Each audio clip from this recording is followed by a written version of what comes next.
Mr. Cooley. Hello, mate. How are we? Good, mate. How's things with you this morning? Yeah, good. I've just come back from a bit of a walk.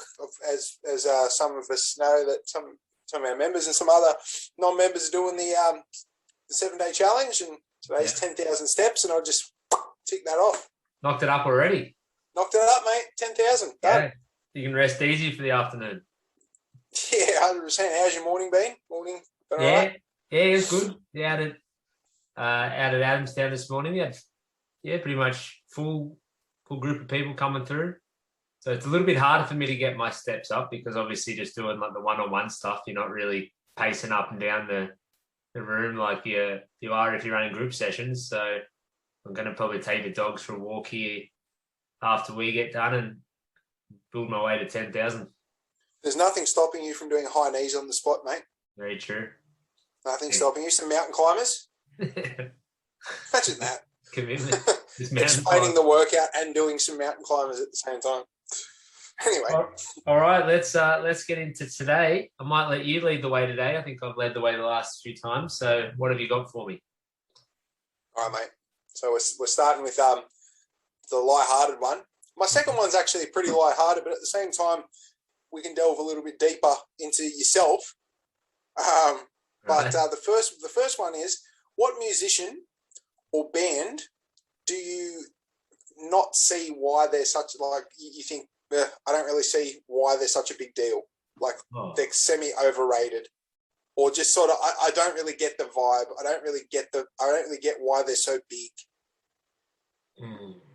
Could be any musician, any band. And you don't necessarily have to dislike this artist. You can just be like, oh, you know, like I can listen to it, but I don't see why there's so much hype around them. Yeah. Oh, I don't actually. There's no one or no band that actually springs to mind for me. Oh yeah, because you're one of those people that just enjoys everything.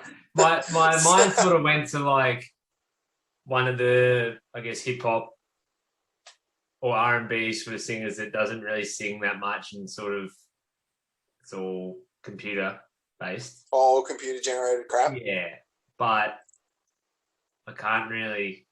I mean, maybe someone like Cardi B. That's kind of my thought. But I don't really know Cardi B's music that much. So to be really honest, I'm not much of a music buff. To be fair, like I have the old music that I listen to, but I don't really listen to new stuff. So I might have to let me stew on it for a bit here because I can't actually think of anyone. So listeners, this is the moral of this little that question. The moral now is, do your research before you actually ask someone a question, because that was poor research on my behalf. Terrible. Who is it for you? Mine's very controversial, mate. Yeah. Who you got? AC/DC. What? Yes. What? So I asked my members of Zoom this morning. Yeah, so AC/DC for me, I can listen to Thunderstruck and I can listen to Highway to Hell. I can listen to all of it and you know, somewhat enjoy it, but I've never understood the hype behind AC/DC just because I just think most of their songs sound so similar, and Nickelback cops a hell of a lot of crap. As you were saying AC/DC then, I was thinking about Nickelback for me because of like they get told similar songs. Yeah.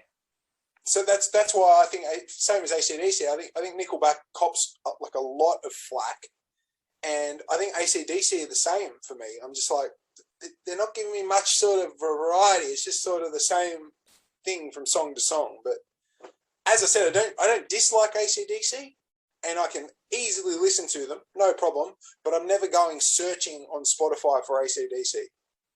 Ever. I love playing them in the workouts, like as in sessions. I've played it before in a session. I've played Thunderstruck before, like it's sensational workout song.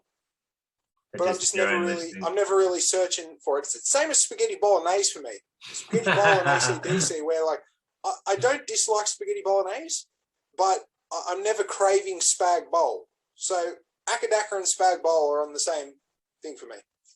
Mm. Very controversial again because Spag Bowl's so popular. I do love a good Spag Bowl, but I don't. Everyone does. Yeah, I get after you said AC/DC, my thoughts went to Nickelback, like for me, because I don't mind some of their songs, like again for workout music and whatnot, like they're okay. Yep. But they are like, and it's I've seen like YouTube videos and things where it like compares all the different songs and they're all like pretty much the same. So, but I don't know if they're overrated because they kind of do cop a lot of shit. So they do cop a lot of crap. That's for sure. Yeah, that'd probably be my one. That was the only one that kind of sprung to mind outside of someone like Cardi B. Nickelback and AC/DC it is, mate. All right, my one for you. Hit me. It came up. I don't know how this even came up in the last sort of day or two with some sessions, but it's a pretty simple one. But what's your favorite ice cream flavor? Oh, so again, see, I think this podcast is a bad thing for me, mate, because I don't think I'm making any friends. It's so controversial again. What, you know what it is, Nail? What is it? What is it? I don't know. Okay, so the most controversial it's not choc mint, is it? Sure is. What? Choc mints. All day, and everyone gives me crap about, it just tastes like frozen toothpaste. Get out of here with that. Oh, sorry. Yeah. I'm with you. It's good. Yeah. That's what. I was thinking. For some reason I was thinking I asked what's a bad one, but yeah, it's good.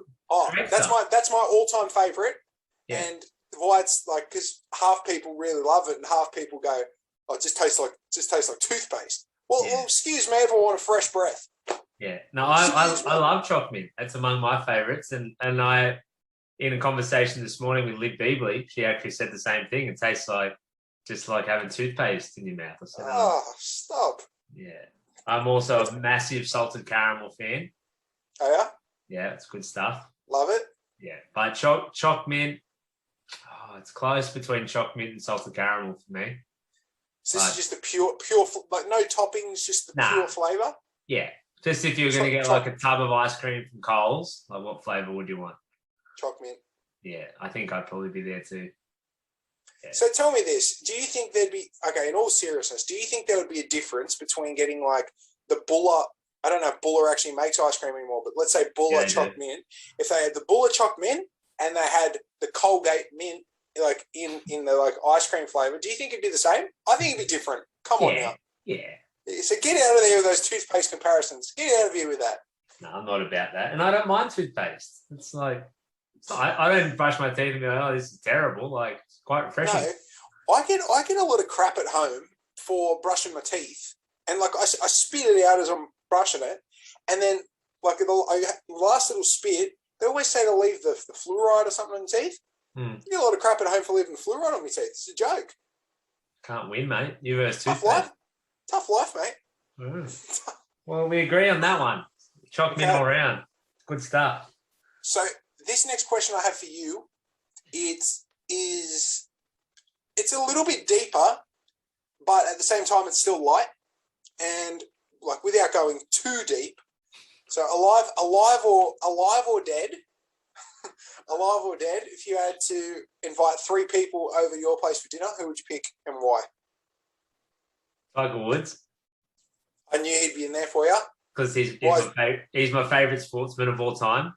Yeah, love Tiger. Yeah, nothing to do with his personal life, but purely based off his sporting endeavours. I'm sure he'd have some wild stories at the dinner table.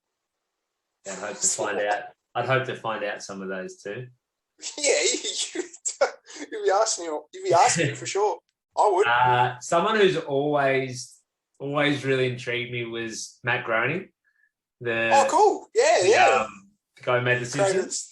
I think that's a great choice. Yeah, because Simpsons is probably my favourite show, I'd say. Yeah.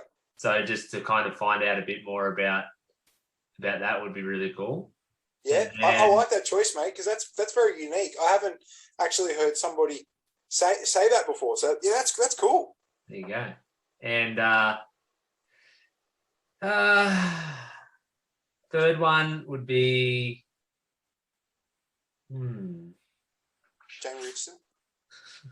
I did think about putting like my dad in there because he's probably like most important, one of the most important people in my life, or Kate, like my partner. But if that's a bit of like a cop out, if I was just going to get three people, then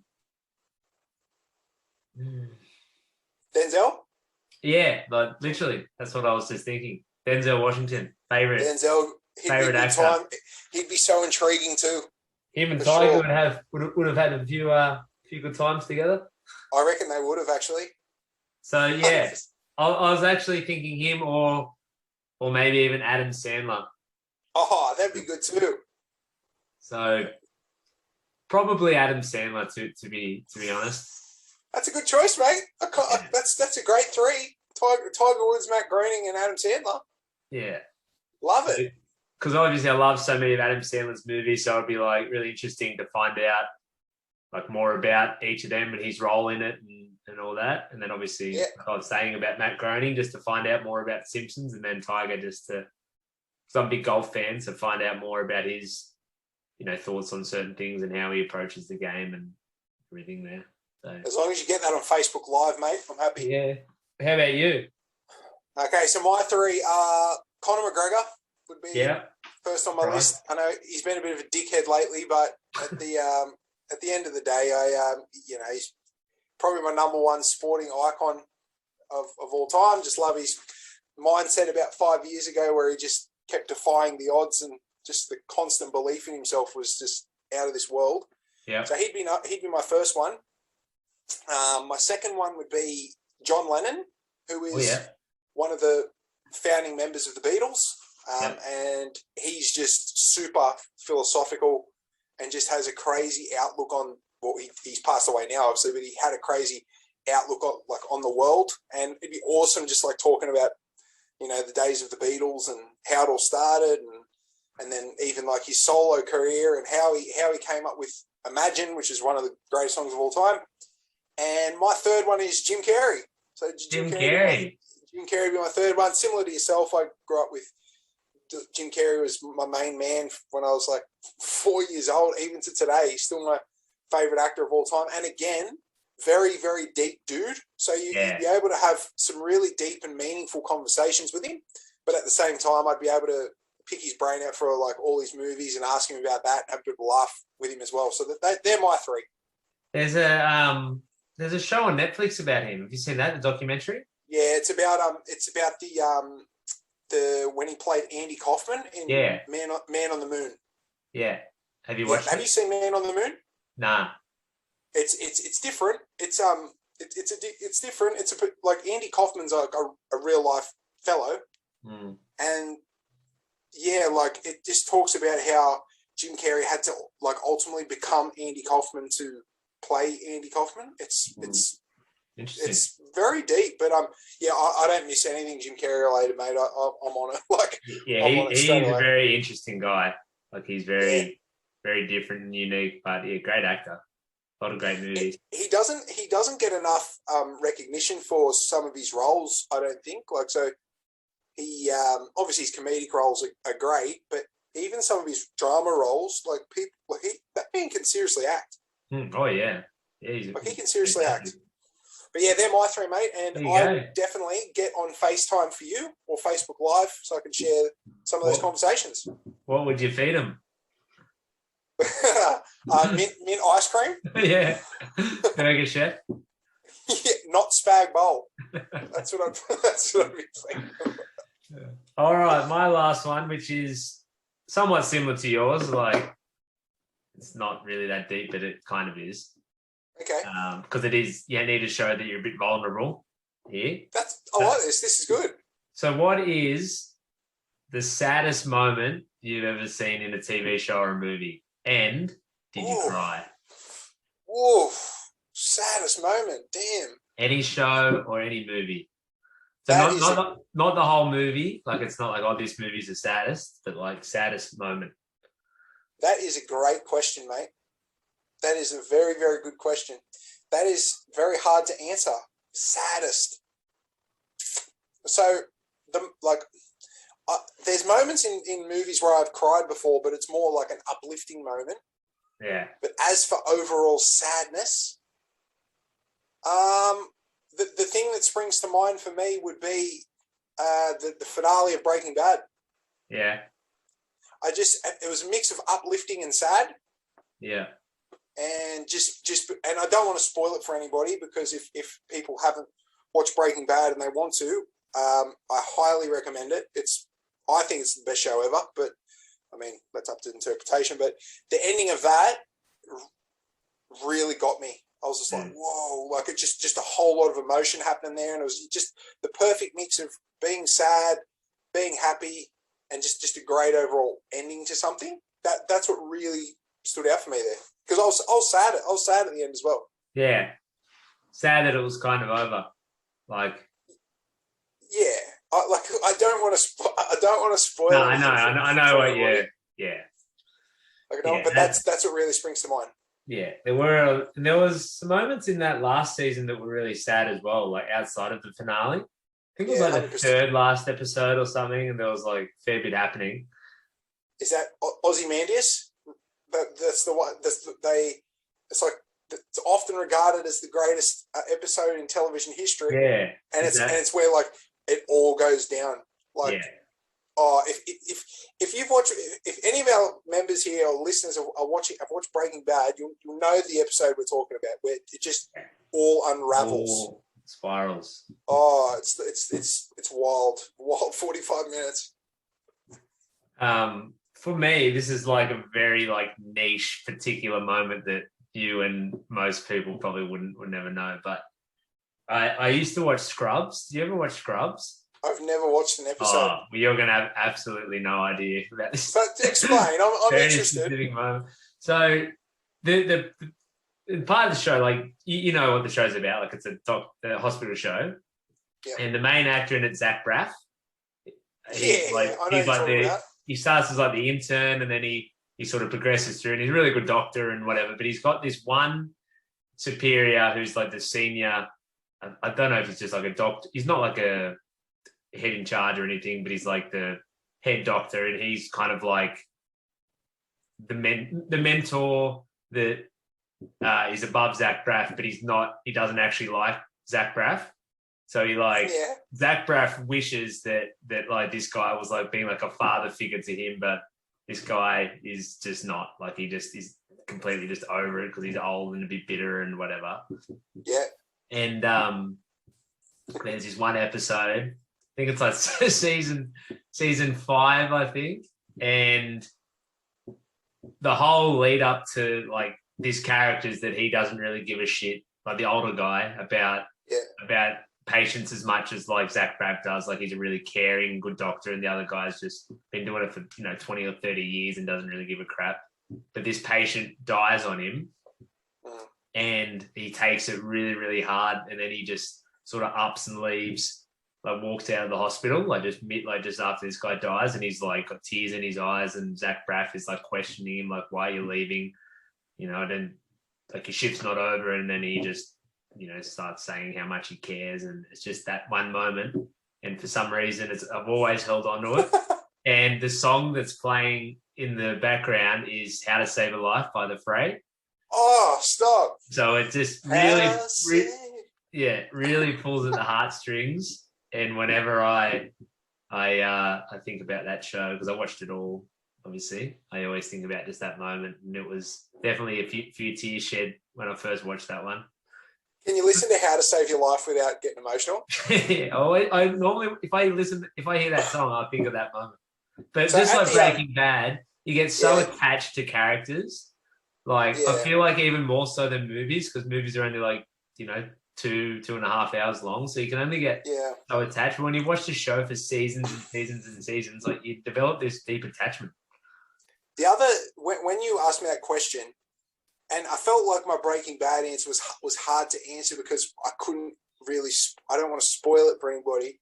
Yeah. But just quickly, like thinking about like a moment in another time where it's like uplifting and it makes like I get emotional every time, is in Rocky 2, and it's my favorite movie ever. And this scene, it just kills me every time.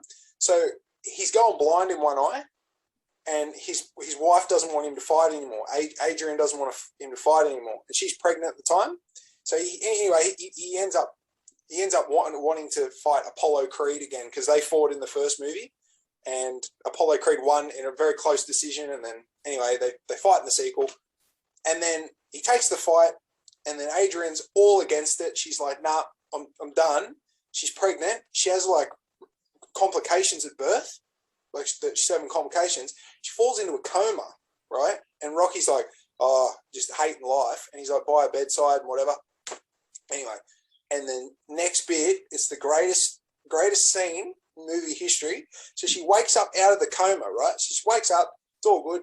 Bring the baby in, all that stuff. They cut to about the next day or whatever. And then Rocky's like saying, "Oh yeah, no, I'm all good." And he's buggered, like, because he's been at the hospital for God knows how long. And then Adrian says to him, "There's one thing I want you to do for me." And he's like, "What?" And then she goes, "Come in." She just goes, "Win." And then the bells just go, dun. I was just like, it's on. Like, I'm just feeling like uplifted. And his trainer, Mickey, is like real, like rough and rugged. And he's like screaming. He's like, "What are we waiting for?" And then it's just like, oh, like, let's go. I'm ready to go. Love it. Emotions running wild. Yeah, but I'll tell you what, at the Christmas parties, I'm going to play The Fray, How to Save a Life, on the jukebox, just to get a reaction. Cool. See again the rain. And I'll be in the corner just drinking by myself, just having a moment, telling everyone to piss off. Where's Mitch? Oh, he's just in the bathroom. He's just gone to the bathroom. Oh, is he? Alan. Another movie that is really sad, and I don't know if you've seen it, and I haven't watched it in a long time, but I remember there being like some really sad moments, was My Sister's Keeper. Yeah, oh yeah, that's sad, man. Yeah. Oof. And I remember like the story is she has cancer. Yeah. One of the girls has cancer, and there's the sister. I think they're sisters. One of them has cancer, and the other one's kind of like obviously My Sister's Keeper. But yeah, there's some really, really sad moments in that. It's often the go-to when people talk about sad movies. Hey, they always go to My Sister's Keeper. Yeah, because that is a rough movie. That was a great question, mate. Welcome. That's a great question. I like that. That was good. Well, I would be very interested to hear if anyone listening has any other sad moments, because there's lots of them. Like I literally just thought of this before we came on, but there's tons of movies. I get pretty emotional in movies and shows. There'd be tons. We forgot? We forgot? When Mufasa dies in The Lion King.